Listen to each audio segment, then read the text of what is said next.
जय श्री राधे। पूज्य श्री सद्गुरुदेव भगवान के चरणों में प्रणाम। परिकर मालिका से पूज्य श्री भाई जी के संस्मरण। श्री बजरंग लाल जी चांद गोठिया जी कहते हैं, दो संतों का विनोद।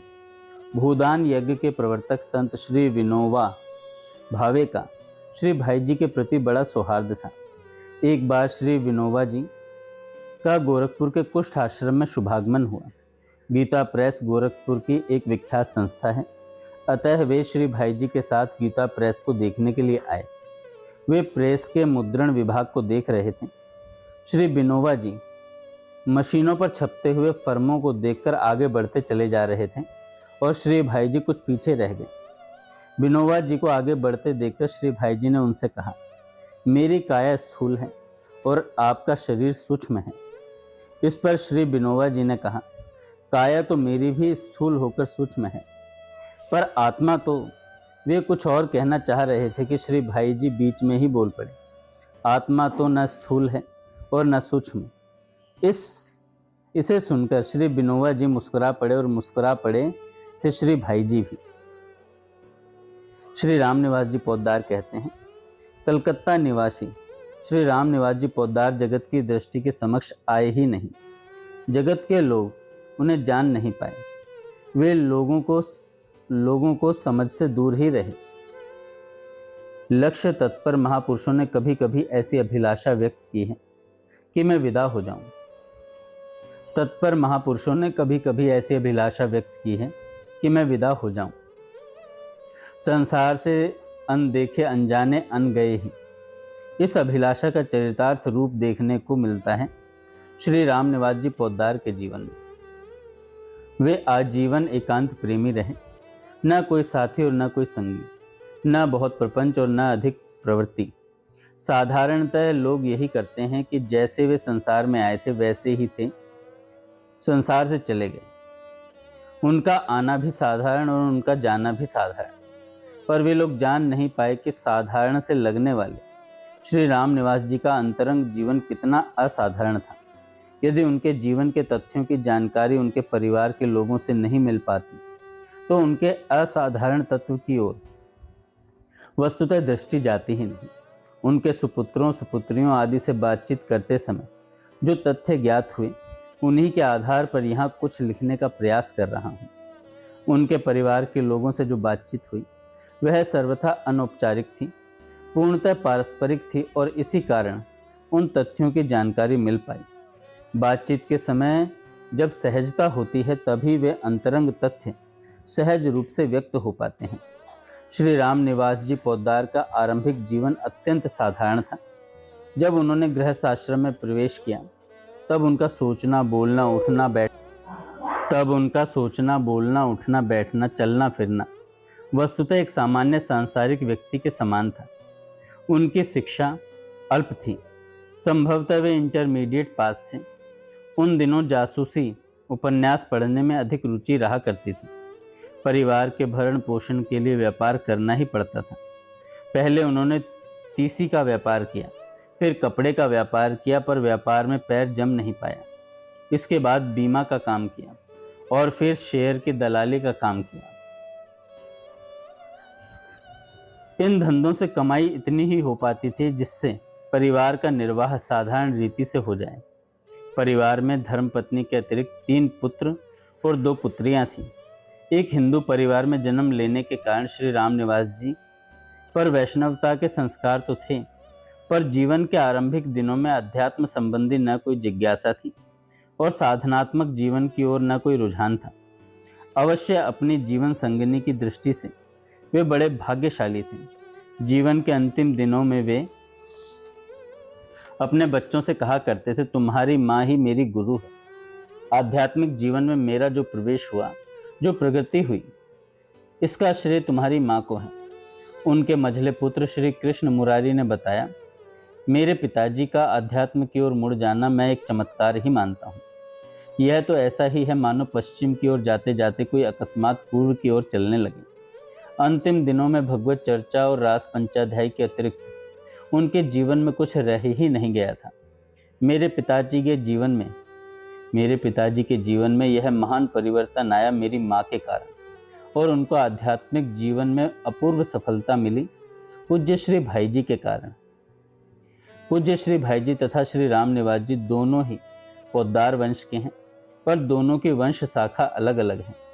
विस्तृत होती हुई वंश वल्लरी की ये दोनों शाखाएं कितनी पीढ़ी पहले अलग अलग हुई, इसकी स्मृति किसी को भी नहीं है।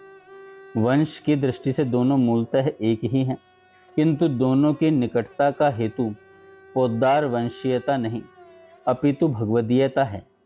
एक सिद्ध संत है और दूसरा सच्चा जिज्ञासु है, इसी नाते दोनों में घनिष्ठता बढ़ी। यह मात्र संयोग था कि ये दोनों ही एक वंशीय थे। श्री राम निवास जी का भाई जी से पत्र व्यवहार भी होता था। श्री राम निवास जी ने कई पत्र लिखे। वे पत्र तो उपलब्ध नहीं हैं, परंतु भाई जी ने जो उत्तर लिखे वे सब उत्तर सुरक्षित हैं। उन उत्तरों के कुछ अंश नीचे दिए जा रहे हैं। इन अंशों से स्पष्ट ज्ञात होता है कि भगवत दर्शन और लीला चिंतन की कितनी उत्कंठा श्री राम निवास जी के हृदय में थी और भाई जी किस प्रकार से उनको प्रेरणा और प्रोत्साहन प्रदान किया करते थे। पूज्य भाई जी कहते हैं, पत्रों में संसार का स्वरूप सामने है। भगवान के सिवा यहाँ जो कुछ है सब अपूर्ण, अनित्य, विनाशी तथा दुखमय है। इसमें सुख खोजना ही मूर्खता है। सुख स्वरूप एकमात्र भगवान है। उनके साथ तादात्म्य होने पर ही सुख स्वरूपता प्राप्त होती है। यहाँ जब अखंड हरि कीर्तन हुआ था, उस समय देवर्षि नारद तथा अंगिरा जी के दर्शन हुए थे। बड़े सुंदर, बहुत ही लाभप्रद। उन्होंने कुछ बड़ी उत्साहप्रद बातें बताई थी। यह सत्य है। अपने बारे में क्या लिखूं, भाई जी कहते हैं, भगवान की कृपा का निश्चय ही बड़ा पात्र हूं। साथ ही कमजोरियों से भरा जीवन है। इससे भगवान के अहेतु की कृपा का और भी प्रत्यक्ष प्रमाण मिलता है। कृपा गुण दोष नहीं देखती। जहाँ विश्वास होता है वहीं उतर पड़ती है विविध रूपों में। मेरा स्वास्थ्य पहले से अच्छा है, भाई जी कहते हैं।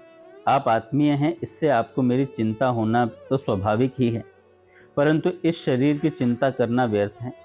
यह तो बना ही नष्ट होने के लिए है। यह निरंतर मृत्यु की ओर अग्रसर हो रहा है। इस शरीर से वास्तविक लाभ उठाना चाहिए और उसकी चिंता करनी चाहिए। वह एकमात्र लाभ है जीवन के प्रत्येक क्षण को, प्रत्येक श्वास को भगवान की सेवा में लगाते हुए उन्हीं का बन जाना। आप भगवान का विशुद्ध प्रेम चाहते हैं, सो बड़े आनंद की बात है। विशुद्ध अर्थ ही है जिसमें किसी प्रकार की स्व सुख की कामना का कलंक न हो। यही राधा भाव है। इसकी प्राप्ति साधना से नहीं होती। प्रबल इच्छा अनन्य रूप से जागृत हो जाने पर प्रभु कृपा से ही होती है। सचमुच उनके दरबार में अन्य किसी बात को लेकर पात्र अपात्र की परख नहीं की जाती। भगवान वांछा कल्पतरु हैं, पर कल्पतरु के नीचे तो पहुंचना ही चाहिए। आपको पूर्ण विश्वास है कि श्री श्याम सुंदर आपकी मांग अवश्य पूरी करेंगे, सो बहुत ही उत्तम है। पर मेरे द्वारा क्या होगा? मैं तो स्वयं प्रेम भिखारी हूँ। उनको किसी के द्वारा कराने की आवश्यकता नहीं होती। वे स्वयं ही सब कुछ करते कराते हैं। आगे भाई जी कहते हैं, आप यहाँ आनंद अनुभव किया। पूज्य श्री भाई जी कहते हैं, आपने यहाँ आनंद अनुभव किया, यह भी आपकी गुण दृष्टि ही है। श्री राधा माधव के संबंध में सुनने के लिए बेचैनी हो रही है, सो तो बहुत ही अच्छी बात है। यह बेचैनी श्री राधा माधव की बात ही नहीं सुनाती, उनके दर्शन कराने में कारण बन सकती है। इस बेचैनी को बढ़ाइए। मैं क्या लीला लिखूं? उनकी लीला वस्तुतः लिखी जाती नहीं। लिखने में मन रहता है तब ठीक लीला का भाव नहीं होता, और भाव उदय होने पर लिखना बनता नहीं। मन उधर लगा तो लिखने की सोचे कौन? लिखने को सोचता रहे तो मन उधर लगता नहीं। तथापि कुछ लिखने की स्थिति होगी तो लिखूंगा। श्री राधा माधव का चिंतन कीजिए, फिर उनकी लीला स्वतः ही आपके हृदय में स्फुरित होने लगेगी। आपकी चित्तवृत्ति आजकल श्याम सुंदर की ओर रहती है। यह बहुत आनंद की बात है। उनकी आप पर असीम कृपा है। उस कृपा का निरंतर अनुभव कीजिए। भगवान श्री श्याम सुंदर निरंतर आपके पास ही रहते हैं। लीला की बात लिखने को लिखा, सो आपकी कृपा है। समय मिलने पर लिखने का विचार है। आपके प्रति मेरे हृदय में कितना स्नेह है तथा आपके सद्भाव के प्रति कितना आदर है, यह लिखने की बात नहीं, अतः मैं आपको बहाना बताकर टालना नहीं चाहता। अनाधिकारी का तो प्रश्न ही नहीं है। दिमाग की ही कुछ ऐसी परिस्थिति हो गई है जिसे न तो समझ सकता हूँ न उससे छुटकारा ही पा सकता हूँ, और बाध्य होकर निकम्मा सा रहना पड़ता है। मैं जरा अवसर मिलते ही आपको लिखूंगा। भाई जी कहते हैं, आप प्रत्येक स्थिति में भगवत कृपा का अनुभव करने का ध्यान रखते हैं और इससे आपको बहुत लाभ है। सो बड़े आनंद की बात है। ध्यान क्या है? वास्तव में यही परम सत्य है। इस पर दृढ़ विश्वास रहना चाहिए कि हर समय भगवान की मंगलमयी अहेतु की कृपा प्रत्येक परिस्थिति में क्रियाशील होकर हमारा मंगल साधन कर रही है। आपको यह भाव परम सुंदर और यथार्थ है कि भगवान से भी बढ़कर भगवत प्रेम की आवश्यकता है। भगवत प्रेम ही एकमात्र हमारा लक्ष्य होना चाहिए। फिर भगवान तो स्वयं ही प्रेम पाश में बंधकर आ जाएंगे। वे सबका बंधन खोलते हैं, परंतु उन्हें स्वयं बंधन में बड़ा आनंद आता है। पर वे बंधते हैं केवल विशुद्ध अनुराग की डोरी से। अतः प्रेम ही साधना है, प्रेम ही साध्य है। साधन सिद्धि राम पग नेहु, सब कर मत खगनायक एहा, करिए राम पद पंकज नेहा। यह भगवत प्रेम की उत्कट चाह से मिलता है, किसी साधन से नहीं। आपने कीर्तन के समय के अपने श्री राधा माधव लीला अनुभव का वर्णन लिखा, सो पढ़कर बड़ी प्रसन्नता हुई। श्री राधा माधव की कृपा से ही इस प्रकार के भाव दर्शन हुआ करते हैं। श्री राधा माधव के अतिरिक्त हृदय में किसी प्रकार की स्फूर्णा ही न हो। आपका यह मनोरथ बहुत ही श्रेष्ठ तथा मंगलमय है। इसे पूर्ण करना श्री राधा माधव के ही हाथ है। उनकी कृपा तो है ही। अपने मनोरथ को तीव्र तथा अनन्य बनाने का प्रयत्न कीजिए। ज्यों ज्यों उसमें तीव्रता और एकांतता बढ़ेगी, त्यों ही त्यों अन्य स्फूर्णाओं का ह्रास और श्री राधा माधव संबंधी स्फूर्णाओं का विशेष विकास होने लगेगा। छा जाए तो दिल में चाह दिलबर के मिलने की, तो वह दिलबर तो मिलने के लिए बेकरार बैठा है। भाई जी ने जो पत्र श्री राम निवास जी को लिखे, उनके कुछ अंश ऊपर उद्धृत किए गए हैं। इन्हें देखने से स्पष्ट है कि जगत की परिस्थितियों के प्रति श्री राम निवास जी का दृष्टिकोण बदल गया था। वे प्रयास करते थे कि प्रत्येक परिस्थिति में भगवत कृपा का अनुभव हो। उन्हें उत्कंठा रहा करती थी कि भगवत लीलाओं को सुनने की। इतना ही नहीं, भगवत लीलाओं की स्फूर्ति भी हुआ करती थी। उनके मन में लालसा बनी रहती थी कब भगवत प्रेम की प्राप्ति होगी और कब भगवान का दर्शन होगा। श्री राम निवास जी का भाई जी से पत्र व्यवहार तो था ही, पर कुछ बातें ऐसी होती हैं जिन्हें प्रत्यक्ष भेंट में ही पूछना उचित रहता है। श्री राधा अष्टमी के अवसर पर श्री राम निवास जी गीता वाटिका आए हुए थे। एकांत मिलने पर श्री राम निवास जी ने भाई जी से प्रार्थना की, आप मुझे भगवत दर्शन करा दें। भाई जी ने प्रसंग को टालने की दृष्टि से कहा, मैं तो एक साधारण व्यक्ति हूँ, मेरे पास क्या है। श्री राम निवास जी लिपटी लटकी बात करने वाले व्यक्ति नहीं थे। जो कहना हो वह साफ और सीधे कहना चाहिए। उनके मन में भगवत दर्शन की त्वरा कुछ और ही प्रकार की थी तथा उन्होंने भाई जी पर आशा भी बहुत अधिक टिका रखी थी। भाई जी के मुख से वैसा उत्तर सुनकर श्री राम निवास जी के मन को कुछ झटका सा लगा और उन्होंने झटके से कहा, आपके पास कुछ नहीं है तो फिर क्यों आप फालतू बात करते हैं। प्रवचनों में जो उपदेश देते हैं, इन फालतू उपदेशों से क्या लाभ। भाई जी को कल्पना नहीं थी कि श्री राम निवास जी इतना स्पष्ट और प्रखर बोल जाएंगे। भाई जी ने कहा, आप नाराज ना हो।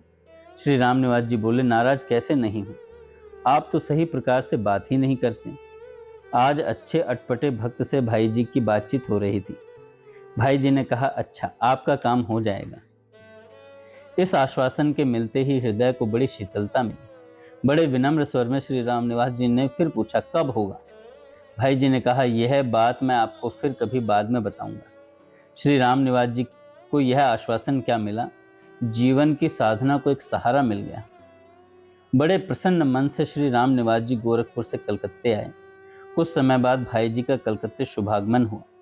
भाई जी पानी हाटी में ठहरे हुए थे। वहाँ श्री राम निवास जी भाई जी से मिलने के लिए गए। भाई जी से निवेदन करते हुए उन्होंने जिज्ञासा व्यक्त की, आपने कहा था कि मेरा काम हो जाएगा, सो वह काम कब होगा। भाई जी ने कहा, मैंने कह दिया ना कि आपका काम हो जाएगा। फिर आप चिंता क्यों करते हैं? रामनिवास जी ने कहा, आप कहते हैं कि हो जाएगा, पर पता नहीं कब होगा। भगवत दर्शन यदि कई जन्म के बाद हुआ तो उससे क्या लाभ? भाई जी ने कहा, आपको भगवत दर्शन इसी जन्म में होगा। यह मात्र आश्वासन नहीं था, अपितु एक अमोघ वरदान था। श्री रामनिवास जी का मन प्रफुल्ल हो उठा। इस वरदान को पाकर वे अपने सौभाग्य की सराहना करने लगे। घर आकर बच्चों की माँ से कहने लगे, देखो मैं कितना भाग्यशाली हूँ। तुम ही बताओ, क्या किसी को ऐसा वचन मिला है? कुछ दिन बाद श्री रामनिवास जी के मन में एक संदेह उभर आया कि भगवत दर्शन होते समय मैं कैसे मान लूंगा कि मुझे भगवान के साक्षात दर्शन हो रहे हैं। फिर श्री राधा अष्टमी के उत्सव में भाग लेने के लिए श्री रामनिवास जी गोरखपुर आए।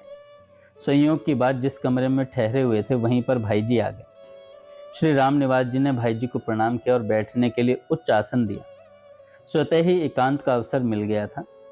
श्री रामनिवास जी ने पूछा, आपने कहा था कि इसी जन्म में भगवत दर्शन हो जाएगा, पर मैं कैसे पहचान पाऊंगा?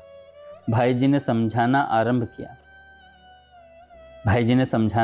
किया कि भगवान श्री कृष्ण का वर्ण नील श्याम उज्ज्वल आभा युक्त है। नीलिमा पर श्यामता है और श्यामता पर शुभ्र आभा है। भगवान श्री रामचंद्र जी के स्वरूप में श्यामता के स्थान पर हरितिमा है। वह नील हरित शुभ्र आभा युक्त है, किंतु भगवान श्री कृष्ण का वर्ण नील श्याम शुभ्र आभा युक्त है। भगवान श्री कृष्ण के प्रत्येक अंग से नील श्यामा अति उज्ज्वल आभा निरंतर निकलती रहती है। बात करते करते ही भाई जी कमरे के बाहर आए और श्री रामनिवास जी को भी बाहर बुला लिया। भादों का महीना था और आकाश में बादल छाए हुए थे। एक दिशा में एक विशिष्ट बादल की ओर अंगुली से संकेत करके कहा, आप देखिए, उनका रंग इस बादल जैसा होता है। बाबूजी से इतनी बार और ऐसी बात हो चुकने के बाद श्री रामनिवास जी के हृदय में यह बात बद्धमूल हो गई कि मुझे भगवान का दर्शन होगा, इसी जन्म में होगा। बिना भगवत दर्शन हुए मेरी मृत्यु होगी ही नहीं। सूर्य और चंद्र की गति टल सकती है, पर भाई जी के वचन नहीं टल सकते।